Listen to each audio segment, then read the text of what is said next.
Hello students, कैसे हैं आप लोग। आई होप आप लोग अच्छे होंगे। स्टूडेंट्स, आज के वीडियो में हम बात करेंगे IMRE के सबसे इंपॉर्टेंट टॉपिक के बारे में, जो कि हमारा है, देखिए, डिस्ट्रीब्यूशन ट्रांसफार्मर का मेंटेनेंस। ये हमारा जो है आज का टॉपिक रहने वाला है। इससे पहले जो है इसका ये दूसरा पार्ट है। इससे पहले इसका पार्ट जो है हमने कंप्लीट करा है। अगर आप उसको नहीं देखे हो तो आप क्या कर रहे हो, आप जाइए उसको देखिए, फिर जो है इस वीडियो पे आइए। देखिए, अगर आपको ये वीडियो समझना है तो ये जो है आपका 21वां लेक्चर है। आपको बहुत ही बेसिक रिक्वायरमेंट है कि आप जाइए और जब इसके पीछे के सारे लेक्चर्स देख के आइए, उसके बाद जो है इस वीडियो पर रन करिए। और इस वीडियो को देखने से पहले पेन और कॉपी के साथ इसको देखिए। तो ज़्यादा देर ना करते हुए चलिए स्टार्ट करते हैं। देखिए, जो आज का टॉपिक है वो टॉपिक रहने वाला है, आज का जो टॉपिक है वो टॉपिक रहेगा क्या, डिस्ट्रीब्यूशन ट्रांसफार्मर का जो मेंटेनेंस है। डिस्ट्रीब्यूशन ट्रांसफार्मर में जो मेंटेनेंस है उसको जो है आज के वीडियो में हम देखेंगे। यहाँ पे ये इसका सेकेंड पार्ट है। इसका पहले पार्ट में हमने इसके इंट्रोडक्शन को आपको बताया था। देखिए, यहाँ पे हम बात करेंगे checking of the insulation resistance. जैसा कि स्टूडेंट्स आप जानते हो, मोटर हो, ट्रांसफार्मर हो, ऐसे ही आपका जो है या मोटर हो, ट्रांसफार्मर या मशीन हो, तो आप क्या समझ सकते हो, इनमें जो वाइंडिंग होती है, क्या इनमें जो वाइंडिंग होती है वो क्या होती है, वो अलग अलग होती है, अलग अलग होती है। अब उसमें जो है एक होता है आपका वाइंडिंग रेजिस्टेंस, क्या होता है, सॉरी, एक होता है आपका इंसुलेटिंग रेजिस्टेंस, जिसके कारण क्या होता है कि यदि इंसुलेशन रेजिस्टेंस खराब हो जाए तो वाइंडिंग जो है शॉर्ट हो जाती है, तो उपकरण डैमेज हो सकता है। इसीलिए इंसुलेशन रेजिस्टेंस अच्छा होना चाहिए। तो ये चीज़ें आपको समझ के चलनी है। तो यहाँ पे जस्ट इसी तरीके के टॉपिक को हम आपके सामने यहाँ पे डील करने वाले हैं। इससे रिलेटेड इसी वीडियो में हम बात करेंगे जो है maintenance of the grid sub station. तो इसमें उसमें भी जितने भी इक्विपमेंट है, चाहे वो बस बार का मेंटेनेंस हो, चाहे वो आपका पावर ट्रांसफार्मर का मेंटेनेंस हो, ऐसे ही कई सारे वहाँ पे टॉपिक हैं जिनको हम क्या करेंगे, कंप्लीट करेंगे। तो ज़्यादा देर ना करते हुए चलिए स्टार्ट करते हैं। तो यहाँ पे जैसा कि हमने आपको बताया है कि चाहे वो ट्रांसफार्मर हो, चाहे वो मोटर हो, उसमें क्या होती है, वाइंडिंग यहाँ पे होती है, दो वाइंडिंग यहाँ पे होती है। तो ये क्या होगी, इनमें जो वाइंडिंग होती है वो क्या होगी, एक दूसरे से अलग अलग होती है। यहाँ पे आप लिख सकते हो कि जितने भी मोटर या फिर ट्रांसफार्मर, इसको थोड़ा सा लिखवा देते हैं। देखिए ये क्या है कि आप इसको पेन और कॉपी के साथ इसको लिखने की कोशिश करिए। यहाँ पे हम लिखते हैं कि यहाँ पे क्या जितनी भी लिखते हैं, आपको देखिए यहाँ पे लिखते हैं जितने भी मोटर होते हैं, मोटर या फिर ट्रांसफार्मर,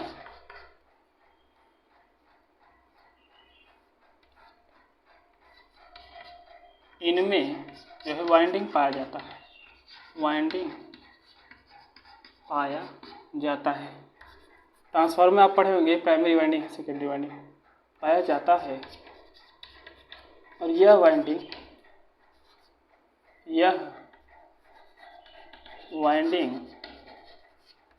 एक दूसरे से अलग होते हैं, आपको ये चीज़ें लिख के चलनी है। तो थोड़ा मैं देख लेता हूँ ये वीडियो आपको क्लियरली दिख रहा है कि नहीं। तो ये बिल्कुल आपको क्लियरली दिख रहा है। यहाँ पे जैसा कि हमने आप बताया कि यह वाइंडिंग जो है एक दूसरे से अलग अलग जो है होती हैं, अलग अलग होते हैं या इंसुलेशन रेजिस्टेंस के कारण। यहाँ पे समझ लिए कि इंसुलेशन रेजिस्टेंस के कारण यहाँ पे अगर जो है इंसुलेशन रेजिस्टेंस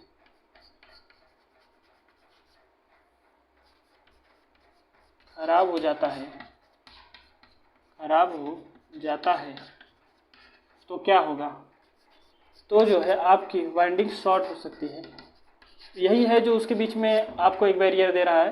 आपकी जो वाइंडिंग है वो क्या हो सकती है कि शॉर्ट हो सकती है,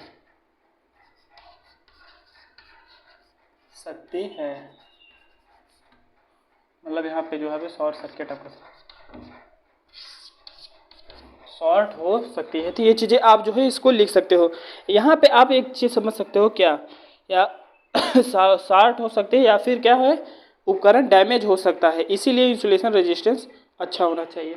ये चीज़ें आप लिख सकते हो, शॉर्ट हो सकती है, या फिर जो आपका डिवाइस है, डिवाइस जो है वो क्या होगा, ख़राब होगा, ख़राब हो सकता है। इसलिए जो है यहाँ पे जो है बेस्ट इंसुलेटिंग रेजिस्टेंस होना चाहिए, आई होप आपको ये चीज़ें जो है दिख रही होंगी, होना चाहिए। तो आपको जो है थोड़ा सा ये चीज़ें ध्यान दे के चलने वाली बात है। देखिए यहाँ पे इंसुलेशन रेजिस्टेंस को टेस्ट करने के लिए जो है, ताकि ट्रांसफार्मर की परफॉर्मेंस का पता चल सके और इनमें उपयोग होने वाली चीज़ों की स्थिति के बारे में पता चल सके, तो ये चीज़ जो है इंसुलेशन रेजिस्टेंस का टेस्ट यहाँ पे आपको दिया जा रहा है। आप जानते हो कि अगर इंसुलेशन रेजिस्टेंस का हमें टेस्ट करना है, तो जो हम इंसुलेशन का जो टेस्ट करते हैं, इसमें एक इक्विपमेंट आप पढ़े होंगे, इसमें पढ़े होंगे, EIM में पढ़े होंगे, क्या पढ़े होंगे उसमें, आपने पढ़ा होगा मेगर क्या होता है कि वो आपका इंसुलेशन ही लगभग रेजिस्टेंस, इंसुलेशन का रेजिस्टेंस ही क्या करता है, चेक करता है। तो यहाँ पे आप समझ सकते हो कि इंसुलेशन रेजिस्टेंस चेक करने के लिए कुछ इंस्ट्रूमेंट का प्रयोग किया जाता है, जिसे मेगर द्वारा इंसुलेशन रेजिस्टेंस चेक करना होता है। आप समझ रहे हो कि इंसुलेशन रेजिस्टेंस जो है चेक करने के लिए या डिजिटल मेगर का उपयोग करिए, या फिर कह सकते हैं हैंड मेगर का उपयोग करिए, जो हस्त मेगर यहाँ पे आप लिख सकते हो। लेकिन आजकल जो डिजिटल मेगर का उपयोग किया जाता है, मेगर का इंसुलेशन टेस्टिंग मीटर भी कहा जाता है। जो मेगर को इंसुलेशन टेस्ट मीटर भी कहा जाता है। जो आपका मेगर है, इसे इंसुलेशन टेस्ट मेगर भी बोला जाता है। तो ये चीज़ें आप इसे नोट करके लिख सकते हो। देखिए, मेगर एक प्रकार का हाई रेजिस्टेंस मापने का यंत्र है। ये भी बहुत इंपॉर्टेंस है कि ये जो है हाई रेजिस्टेंस मापने का यंत्र है। तो स्टूडेंट्स, इतनी चीज़ें आप ये बेसिक इंट्रोडक्शन अपने माइंड में रख के चलिए। तो अब हम चलते हैं अपने स्लाइड पे और आपको सारी चीज़ें बताएंगे किस तरीके से आगे के टॉपिक यहाँ पे रन करने वाले हैं। तो ज़्यादा देर ना करते हैं, चलिए स्टार्ट करते हैं। अगर आप इस वीडियो पर नए हो तो चैनल को सब्सक्राइब करना ना भूलें और वीडियो को लाइक करना ना भूलें। तो चलिए चलते हैं।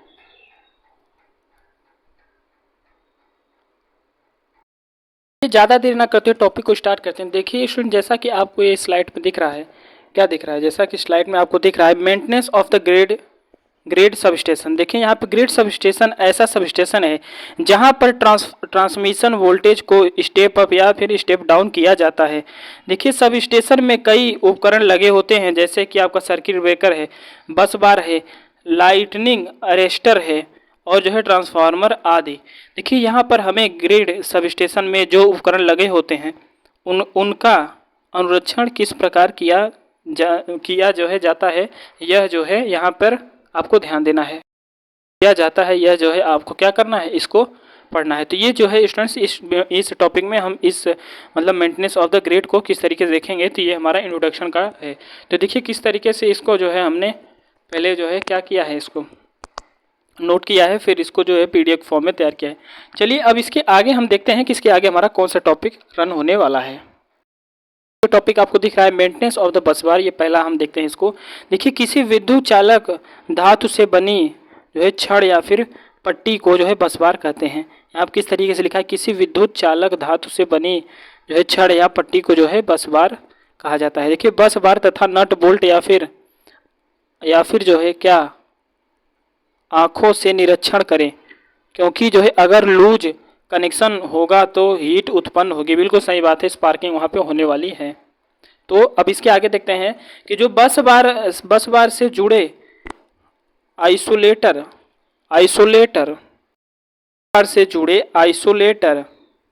बस बार से जुड़े आइसोलेटर के टर्मिनल को चेक करें और बस बार से जुड़े इंसुलेटर पर तनाव का जांच करें। अगर बस बार से जो कनेक्शन दिए गए हैं, अगर वहां पर आर्क उत्पन्न हो रही है तो जो है कनेक्शन को टाइट करें। बिल्कुल सही बात है, यहाँ पे जो आर्क उत्पन्न इसीलिए होता है कि वहाँ पे लूज कनेक्शन का प्रयोग जो है होता है। अगर बस बार से जो कनेक्शन दिए गए हैं, अगर वहाँ पर शॉर्ट उत्पन्न हो रहा है तो जो है कनेक्शन को टाइट करें। देखिए, बस बार को वैक्यूम क्लीनर से साफ करें। बिल्कुल सही बात है, ये चीज़ें आपको ध्यान देनी है। मेंटेनेंस ऑफ द बस बार को के प्रारूप में इस तरीके से हमें देखना है।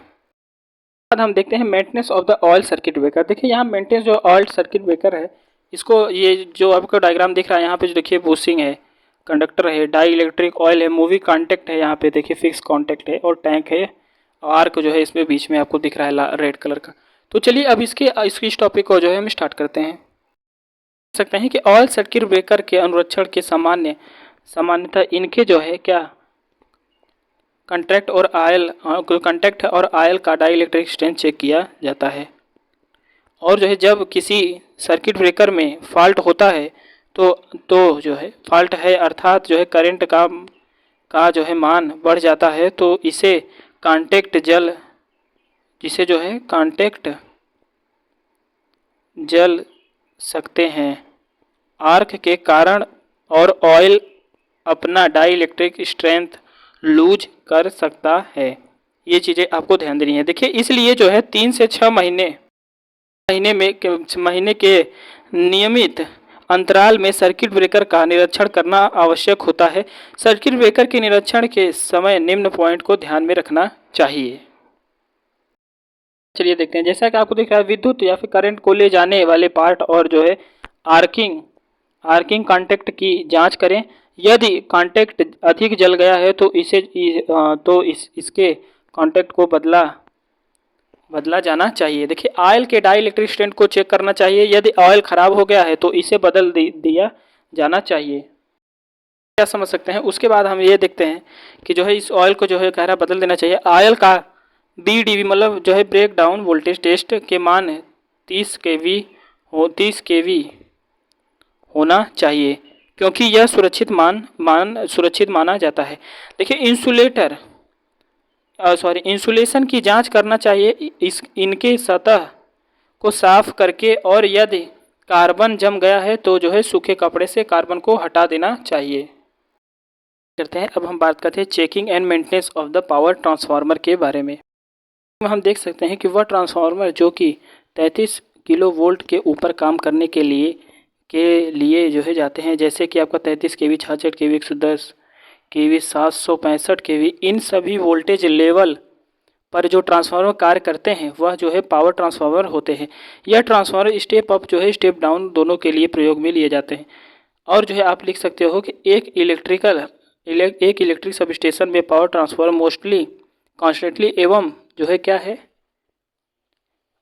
आवश्यक उपकरण होते हैं। इसका इस्तेमाल है कि देखिए इसका इस्तेमाल आपको बताया जा रहा है ट्रांसफार्मर से बेहतर परफॉर्मेंस प्राप्त करने के लिए जो है हमें क्या मेंटेनेंस इसका करना चाहिए। ये चीज़ें आपको ध्यान देनी है।